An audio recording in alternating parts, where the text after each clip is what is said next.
Michael stares at colors in the sky. Then a shot rings out and a woman screams and he wakes up. That night, he goes to the casino where he has been working for 3 months. By now, he knows the entire layout and the location of every camera. He learns the preferences and routines of every employee and becomes familiar with the regular clients. Being a reliable employee gets him access to the VIP section, where he sometimes picks up information he is not supposed to hear. After his shift, he peels off the prosthetics on his face. He is a con man, and he has been using the job to gather information and plant gadgets in machines and tables. After 3 months of preparation, he is ready. He enters the casino in a different disguise and uses his phone to trigger a hidden device that sends cards flying out of a shuffling machine. Then he moves to a table where he uses magnetic dice and a button he installed earlier to control the results. Next, he goes to a VIP client's room. The client is asleep because Michael slipped a sedative into his drink during his shift. Because of the chaos with the cards, the VIP players are being moved to a private room.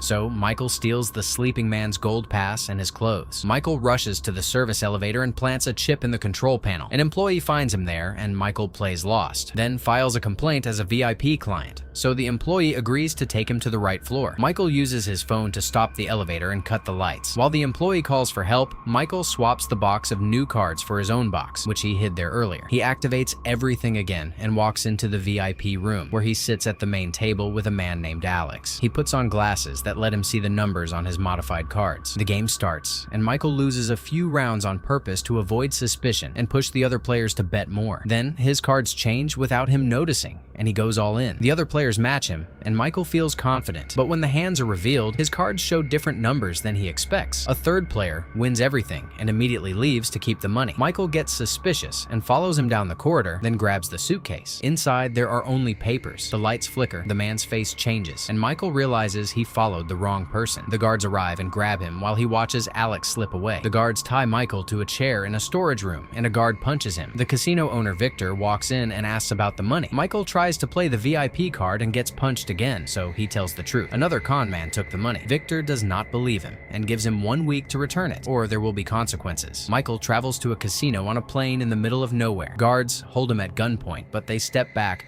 when their boss, Leon, greets Michael like an old friend. They sit down for drinks, and Michael spots a necklace with a symbol that matches a tattoo on Alex. He asks about it, and Leon makes him explain what happened first. Then Leon tells him about people, psychics, hypnotists, who are born with the ability to step into their own consciousness, which works like a private room where they can perform a power. In Alex's case, the power is making other people see things differently. Leon shows him a book with drawings and explains that everyone shares a collective unconsciousness, and all myths come from it. People with powers can step out of their own consciousness and enter the collective one. It functions like an alternate universe with infinite possibilities and access to all human knowledge. Normal people can enter it too, but they cannot get out without an amulet that works as a compass. Michael laughs and says he does not believe any of it, so Leon gets angry and hands him the book, which contains a list of people with powers, and tells him to find Alex on his own. The next day, Alex meets with a man named Gordon and hands over the money. Gordon reveals he has a compass and asks Alex to teach him to use the door. Alex refuses and says he enjoys working with Gordon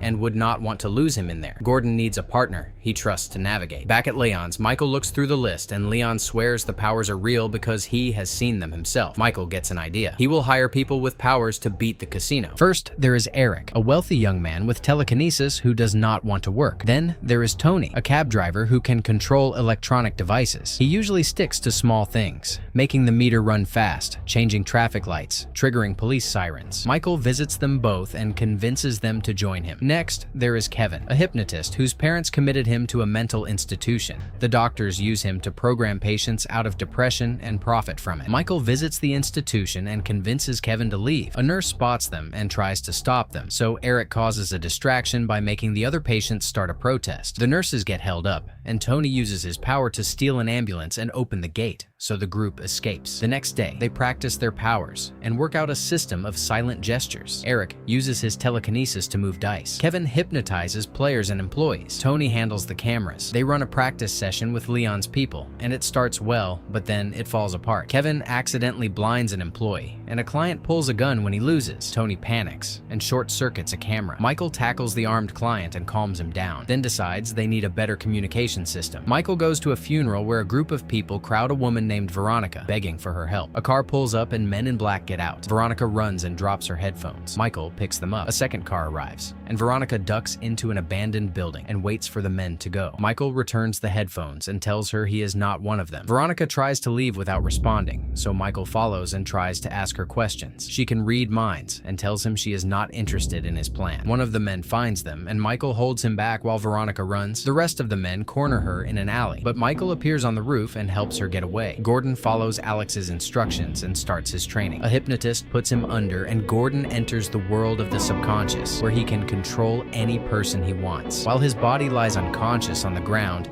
he forces a street painter to copy a famous painting. Then, he controls a museum employee and makes him swap the fake painting for the real one, which is about to be moved to another museum. The fake gets taken away in a van, and Gordon wakes up and buys the real painting from the confused painter for almost nothing. None of the people he controlled remember anything. Michael introduces Veronica to the group. She can read and transmit thoughts, so she will pass his instructions to the others during the game. He has her practice by entering her subconscious space, which looks like a forest. He thinks of Eric moving a large bell in the city, and Veronica passes the thought to Eric, who does it. Then, Michael wants two people to run through the street screaming, so Veronica passes the thought to Kevin, who makes it happen. Tony gets the instruction to short-circuit the lights in the area, which scatters the people and the birds. Then, Michael asks Veronica to push the thought of an earthquake into the minds of the people nearby. Between her suggestion and all the strange things happening around them, the crowd panics and runs. When the street clears, only the team is left. Michael lays out the plan. They enter the casino with fake identities at different times, except for Veronica, who plays his fiancé. They go shopping for clothes and get new looks. With 2 days left, they go in. Michael plays at the tables, while Veronica stays close and passes messages between the team. Tony sits at the slots, manipulating the machines while keeping an eye on the cameras. Eric sits at Michael's table and makes everyone else lose so Michael can win. Once Michael wins enough at one table, he and Veronica move to another where Kevin is controlling the employee. The plan runs smoothly at first, but Eric drinks too much and gets tired of losing, so he starts rigging the roulette for himself. He also starts talking to Michael out loud instead of sending thoughts. At the slots, Tony gets carried away and tries to control too many machines at once. The guards notice and drag Eric and Tony toward the elevator, but when the doors open, the rest of the team is already inside. Kevin hypnotizes the guards and makes them leave, and the team hides in the elevator. Michael scolds them and explains they could be killed for cheating. The team agrees to only follow his lead, then they move to the final table. Michael bets everything. Tony controls the cameras, Kevin handles the employee, and Eric controls the dice. It works, and Michael wins $10 million. The group goes to the beach to celebrate, but Veronica sits apart from them. Michael checks on her and suggests they work together a few more times, but she is not interested. They argue and trade insults. Alex has dinner with Gordon and tells him the lessons have to stop until Gordon finds a partner. Gordon asks about Michael, and Alex tells him about the new team. Gordon is unhappy and says they will have to intervene. The next morning, the team drives down a road and a large SUV starts chasing them. Tony drives around it, but a second SUV joins. The two vehicles box them in and force Tony to stop. Victor steps out with his men and they take the whole team. Michael explains they have the money, but Victor is now more interested in their powers. Since Michael has no abilities, Victor's men take him to the edge of a cliff and shoot him, and his body rolls into the woods below. The team watches in shock, and each of them retreats into their subconscious space to grieve. What they do not know is that it is a trick. Michael is alive and taken to meet Gordon, who turns out to be his father. Gordon cuts the ropes off his son's wrists, and Michael loses it when he realizes his father has been behind everything. The guards hold Michael back while Gordon tells him that Michael ignored him for 10 years, and this is the only way he could get his attention. Gordon also reminds him that when Michael was a child, they used to dream about finding the special door, and now Gordon knows where it is. At Victor's casino, Tony, Kevin, and Eric are forced to work as employees, rigging games to make clients lose. One afternoon, they return to their rooms and find a plumber working in the bathroom. It is Michael, in disguise. He notices Veronica is not there, and the others explain that she refused to work for Victor and has been in a coma since she entered her subconscious space after watching Michael apparently die. That night, the lights flicker above the game tables, and the team surrounds Victor to announce they are quitting. The guards take them to a storage room and leave a new guard at the door, but it is Michael. He lets his friends out and shares what he knows about the casino layout. Kevin forces a guard to use his key card on an electronic lock, while Michael uses a stolen key to trap the elevators in the basement. The next corridor has lasers, so Michael leaves the group to deal with them and goes to find Veronica. He puts on a mask he left there earlier and throws a gas bomb to knock out the guard, then carries Veronica out of her room. In the corridor, Tony disables most of the lasers but cannot reach all of them, so Eric moves carefully through the remaining ones and reaches the other side, where he finds the safe and uses his power to crack it open. The lasers go offline, but so does the alarm. The guards try to reach the corridor, but the elevators are stuck and a hypnotized employee fires on them. The employee gets taken down and the guards push into the corridor just as Eric gets the safe open, so the team runs inside and locks the door before the shots reach them. Victor orders his men to wait outside and kill them when they come out. Michael tells the group the plan is finished unless they wake Veronica up. The others warn him that entering the subconscious space without powers may kill him, but he decides to do it anyway. Kevin puts him under. Michael appears floating in a white space. Objects from his past float around him, and he hears voices. Memories of his mother's death, the jobs he did, the time he spent in prison. He hears Veronica's voice too, calling him selfish. A door appears, and he steps through, dropping into a field with many doors and colors in the sky. A storm comes, so he runs and hides behind a door, but the storm catches up. He raises his hand, and it stops. He drops it to the ground,